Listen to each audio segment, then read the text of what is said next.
Do capítulo 6 ao 16, a gente tem a história dos anjos caídos.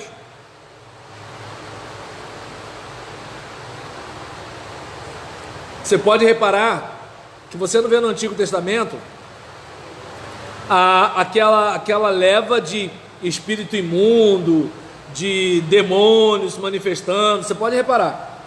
Você vê aquela questão do Samuel voltou ou não voltou, entende? Você vê coisas assim, mas ninguém fala assim, ó, é um espírito imundo, é o Satanás.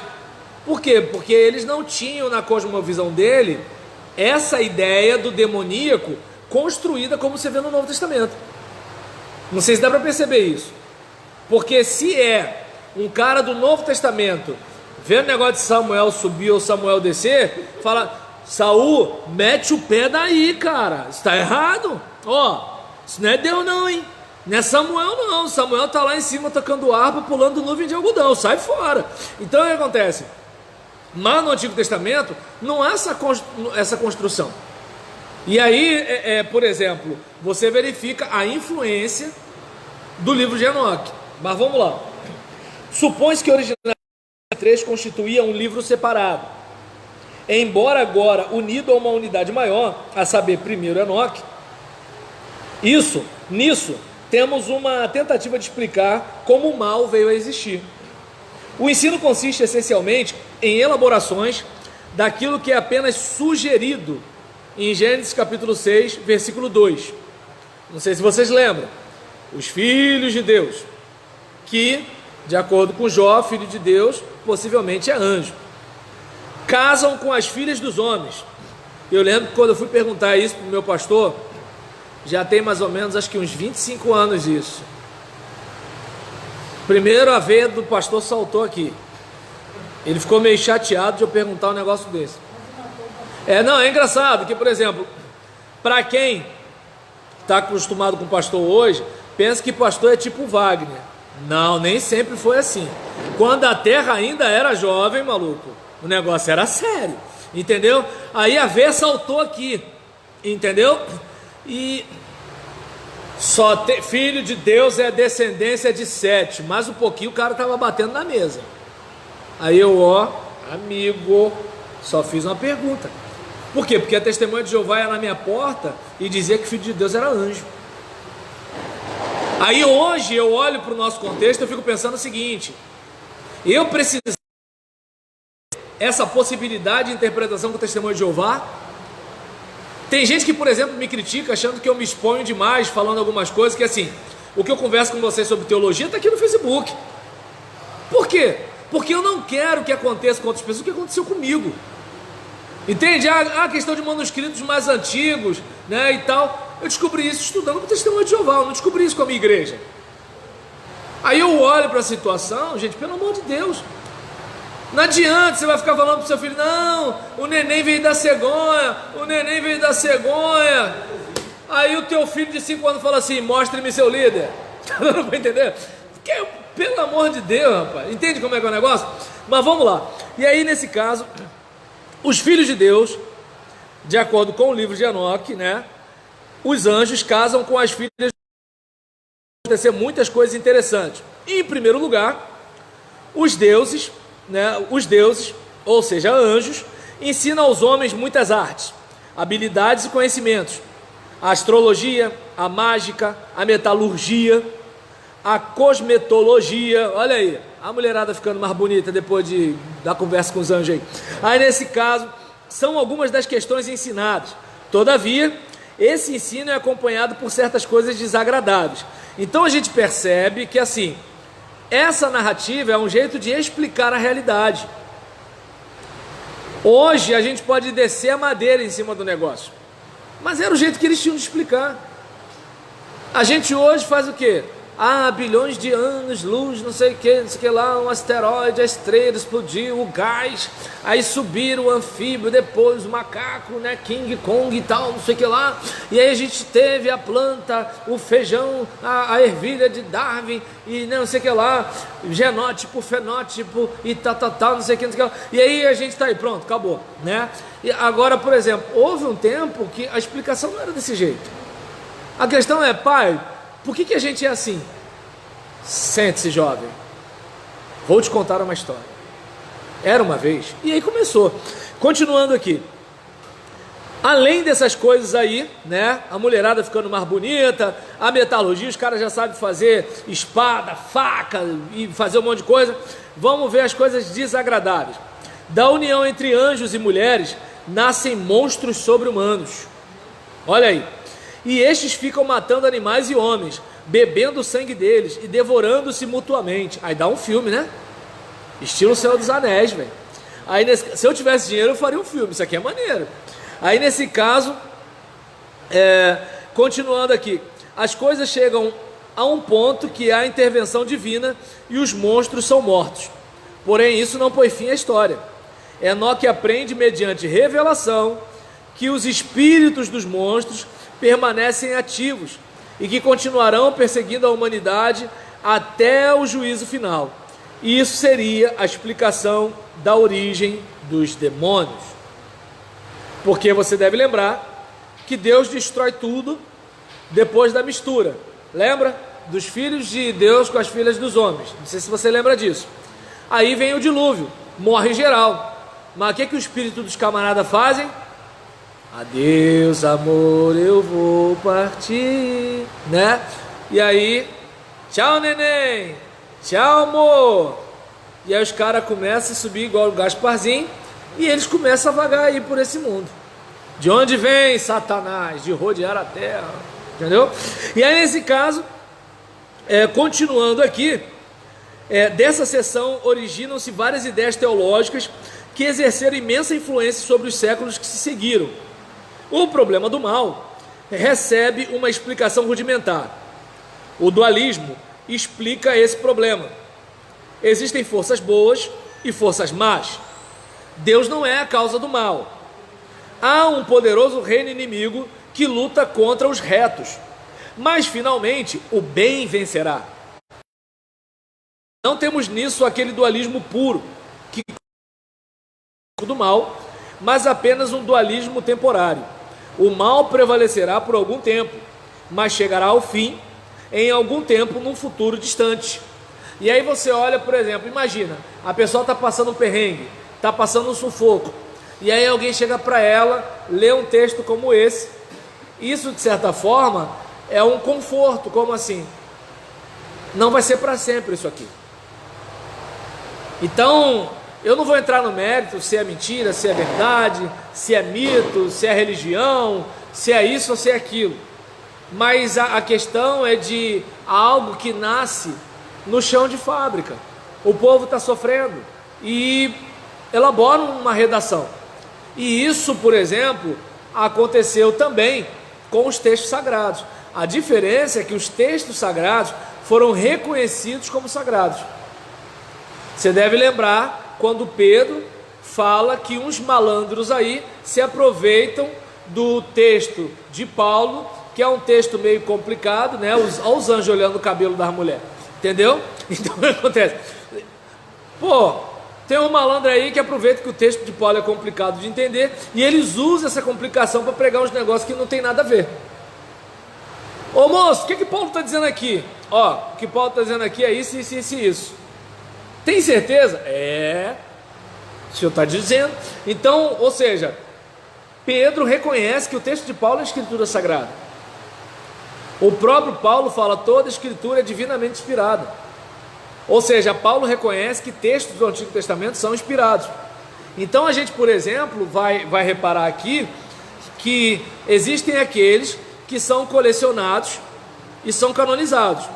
Existem aqueles que são colecionados, são tidos como sagrados para alguns, mas não por todo mundo e principalmente por quem pode decidir. Não vamos esquecer que até mesmo no pós-reforma tinha livro que Lutero não era favorável para que se estivesse no cânon. Então a gente percebe que assim, unanimidade a gente não tem, mas a gente vai ter um processo de reconhecimento, de modo que Enoque não passou, não deu, perdeu o Playboy. Seguindo, vamos lá. Falei do dualismo temporário, E essas ideias essas ideias substituem o monismo essencial do Antigo Testamento, de acordo com o qual é muito difícil explicar a origem do mal sem lançar a culpa em Deus.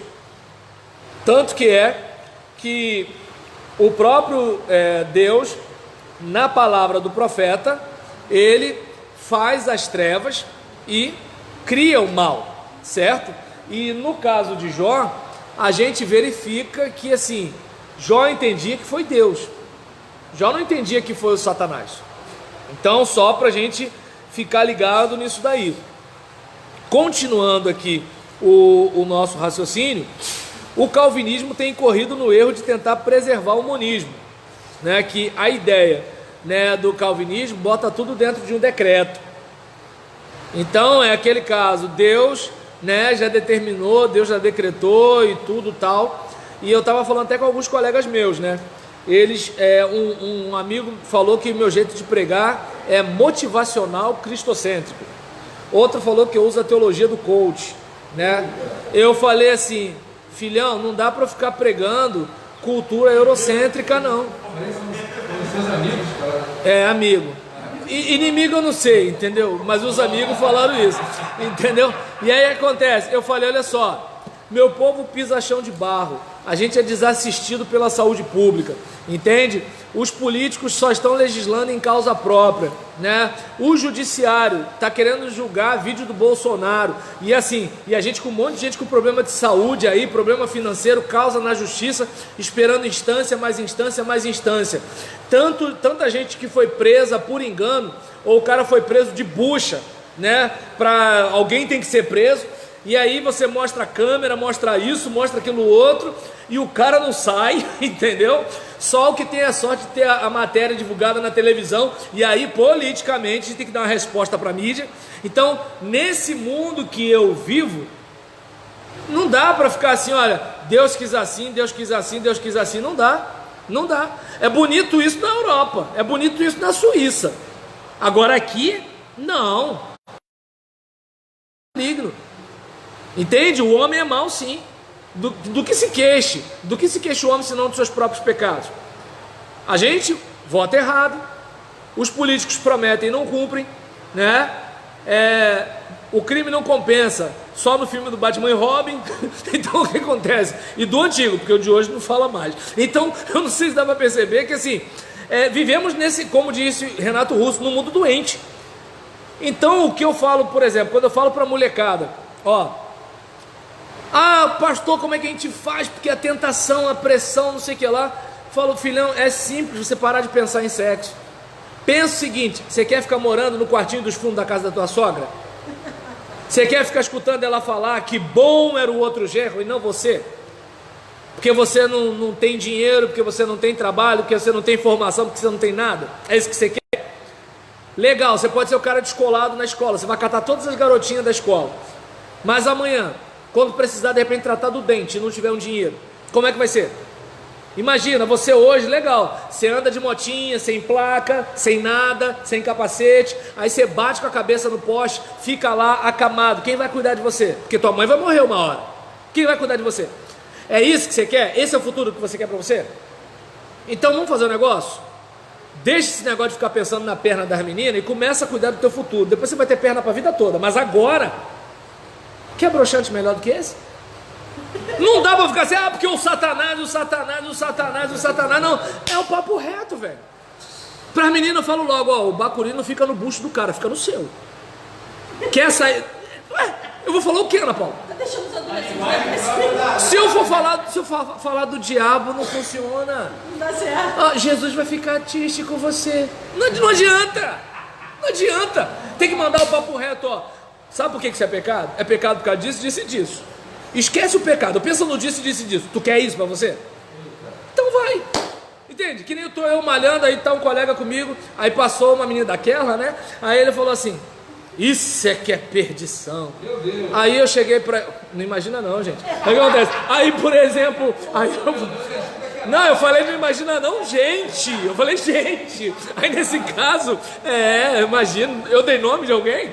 Então, aí nisso, o que acontece? Eu cheguei pra ele, eu falei assim, cara, Aí eu cheguei pra ele assim, ô irmão, não acusa não.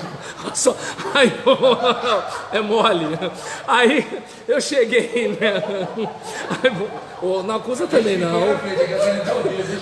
Aí o que acontece? Hã? Não, a Furacão é do Leonardo. A sua esqueceu. Então, desce glamourosa! Então, aí em relação a isso, porque é outra faixa etária, é outro nível, entendeu? Aí, por exemplo, voltando pra cá, outro dia uma pessoa me criticou no YouTube. Eu sei mais da vida do pessoal da sua turma do que da aula. Eu falei, oxe, quase que eu falei assim, mas o vídeo é efeito colateral, eu tô pra eles mesmo, né? Eu sei tudo sobre eles. Aí a pessoa mandou reto pra mim. Não, mas quem sabe quem é a Ana Paula? Só a tua vizinha que escuta aqui a tua voz. Então, então só a prima. É mesmo? É mesmo? Mas tu pode estar caladinho na dele, né? Eu achei ele quieto. Aí nesse caso, né? Tu vai falar dele aqui mesmo? Não. Então tá. Então, aí, por exemplo, acabou que eu não falei. A gente ficou na menina, né? Da imaginação. Aí o que acontece? Eu cheguei pra ele e falei assim, cara, tô correndo de problema. Porque olha só, hoje tu vai atrás dessas pernas. Amanhã tu não sabe se é uma doida que vai bater na tua porta. Aí imagina, acontece uma situação mais grave, complica a sua vida, doença, um monte de troço, porque assim, AIDS diz de onde vem? Não diz. Então, aí nisso que eu falei isso pra ele, é mesmo, né? É mesmo, né? É mesmo, né? Voltou a puxar os ferros. Tá dando pra entender? Assim, a questão é a mesma fraqueza que todo mundo. Só que quando você vê o filme, aí tu fala assim, não vale a pena. Não vou pegar o ônibus errado. Agora, enquanto você fica assim, Deus vai ficar triste com você. Cuidado que o diabo vai te pegar. Pô, o diabo vai me pegar, mas não dá pra aguentar não, pastor, vou que vou. Não adianta. Agora, quando tu fala o seguinte, ó, você vai que vai. Mas no capítulo 2, aí o cara... Tanto que eu não vou falar porque tá gravando, mas tem mulher que o pessoal nem olha. Por quê? Porque sabe que vem o capítulo 2. Entendeu? Eu não vou explicar aqui, né? E nesse caso, nem vou mencionar o nome da minha aluna. Continuando aqui, em relação a isso, então, eu não falei nada, eu não disse nada, né? Então, em relação a isso, eu não sei se dá para perceber que assim, eu falei isso por causa daquela questão, né, de o determinismo teológico. Não dá. Preto e pobre não pode ter determinismo teológico. Ainda mais se mora na Baixada. Vocês ainda pelo menos é Rio de Janeiro, sai na RJTV. A gente nem sai. Então o que acontece? Aí, por exemplo, a gente vê aqui, né, que deixa eu ver. O dualismo puro retrata dois princípios eternos. Algumas vezes eles se misturam, do que resulta a luta do bem e o mal. A vitória do bem, porém, não ocorre através da destruição do mal, mas somente pela separação temporária entre os dois princípios, de tal modo que o bem deixará de ser vexado pelo contrário. É o ponto de vista que diz que o bem vencerá e finalmente destruirá o princípio do mal, de tal modo que este último deixará de existir. Não é isso que a gente prega no último livro da Bíblia? A maldade vai ter fim, a morte vai morrer, fogo na cara do cão, o cordeiro vem, entende? E ele vem que vem. E aí nesse caso, a forma de dualismo concebida em Enoque é um dualismo adotado pelo Novo Testamento. Alguns estudiosos supõem que o comentário paulino em 1 Coríntios 11:10 dá uma das razões pelas quais as mulheres devem usar véu na igreja, ou seja, por causa dos anjos. Olha aí, as irmãs aí que deixam o pescoço de fora, cuidado. Se o Marco Aurélio cantar, tem anjo voando nesse lugar, bota o véu, irmã. E aí nisso, olha aqui, ó, então, ainda bem que pelo menos a minha esposa cobre o pescoço, né? Passa um pente aí, faz uma chapinha. E aí nisso, dá uma das razões pelas quais as mulheres devem usar o véu na igreja, ou seja, por causa dos anjos. É um reflexo das atitudes de 1 Enoque. Para afastar os ataques indesejados de anjos malignos que desejam as mulheres, seria útil usar um véu. Olha aí como é que é o negócio. Olha a crença que se tinha. Então imagina, anjo maligno, de olho na mulher, né? Aí você pensa assim, mas fisiologicamente, anatomicamente, o que tem a ver anjo com mulher? Pra gente nada, nós estamos numa época pós-científica. O contexto deles é outro. Não tem lá a narrativa do boto no norte do Brasil? Eu acho que esse boto não é bem o boto não, mas foi o boto! E não, pode até ser, assim, no mundo que existe, né, o diabo pode acontecer qualquer coisa, mas sei lá, né, eu tenho pra mim, né, que, e aí nesse caso, aí por exemplo, naturalmente há outros para quem tal interpretação é uma tolice. Esse versículo, é óbvio, tem sido interpretado de outras maneiras e apresenta uma noção geral sobre a questão do Novo Testamento, aí vai falar em outro ponto. Em favor da teoria dos anjos malignos, deve-se notar que várias outras obras pseudepígrafas apresentam essa mesma ideia e que alguns dos primeiros pais da igreja, como Tertuliano, promoveram a mesma.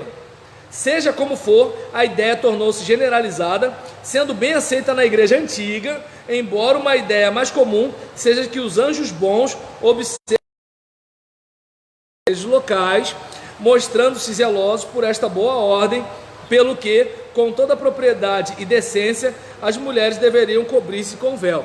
Então, enquanto na narrativa de Enoque tem o anjo maligno de olho na boutique dela, você tem, no caso de alguns intérpretes do Novo Testamento, o anjo benigno vendo assim, como está tudo em ordem, até as mulheres estão cobertas. Aí na nossa cabeça, mas cobrir o pescoço, que diferença faz isso pra gente? Pra gente pode não fazer muito, mas lembra, boa parte do erotismo tem a ver com o imaginário, não tem necessariamente a ver com uma parte do corpo. Por exemplo, no ambiente que a mulher está de burca, se a mulher mostrar a canela, o cara tem um arrepio. Ué, agora aqui, se a mulher mostrar a canela, que arrepio que o cara tem? Entendeu? Então, é só para a gente pensar. Então, a gente pegou o capítulo 6 até o 16 de 1 Enoque, ou Etíope. E a gente tem um monte ainda, né, de sessões para a gente seguir. A gente fecha por aqui e até semana que vem, Deus assim permitindo.